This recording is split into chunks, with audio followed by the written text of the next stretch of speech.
it's about thanking you for your leadership. What you do is really fantastic. Sure, I'll tell you just a little bit about myself and the Government Blockchain Association.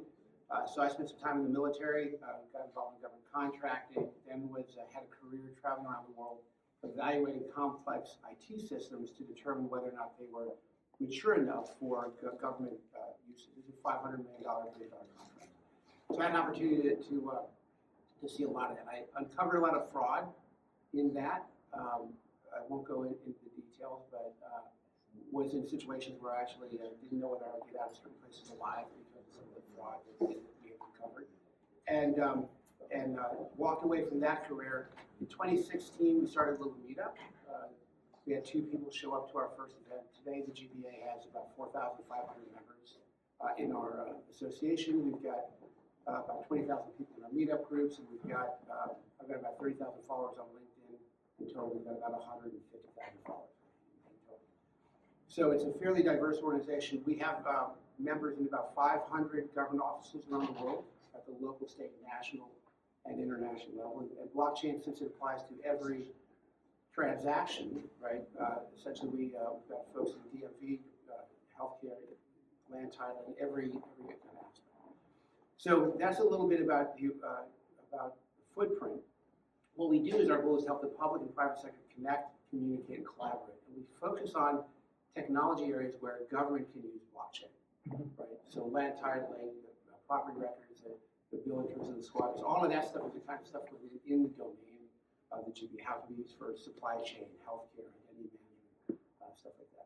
We had members come to us and they said, we're having a hard time selling blockchain to government. Can you figure out why that is? I said, yes, because you're a bunch of drug dealers, terrorists, and human traffickers.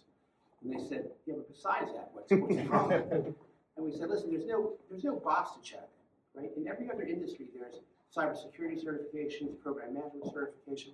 There's no box to check in blockchain. And these acquisition officials have heard about Sam Bankman-Fried and FTX, Mt. Gox, Terra Luna, Celsius, all these failed projects.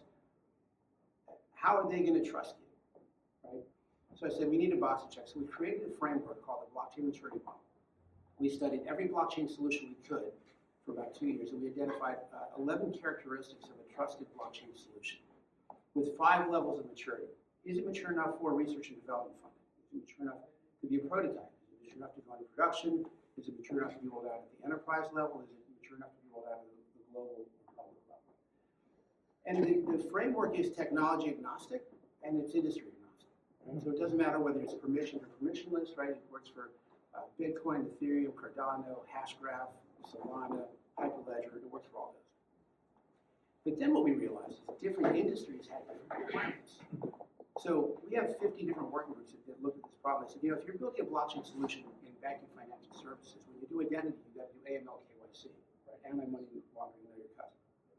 But if you're doing identity management in elections, you have to have permanent separability between the voter and the vote.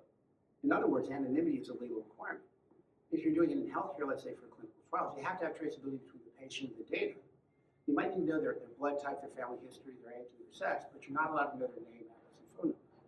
So every industry has a unique set of requirements. So we then started building supplemental standards for each of these different industries: supply chain, artificial intelligence, healthcare, identity management, lots of them. Well, at the United Nations, they have this group called the Internet Governance Forum. And these are the folks that basically govern the internet. And it's Microsoft, it's ICANN, it's MIT, it's Meta, Google. And they have a subgroup for a lot of different things, but they didn't have anything for Web3.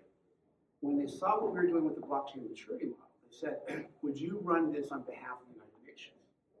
So we now run the United Nations Internet Governance Forum, Blockchain Assurance and Standardization Coalition.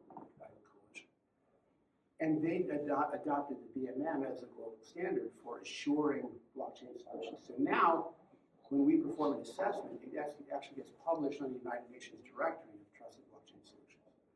And we go back to the acquisition officials. We say, listen, if you have to acquire a blockchain solution, we recommend that you essentially have to go through a BMM assessment.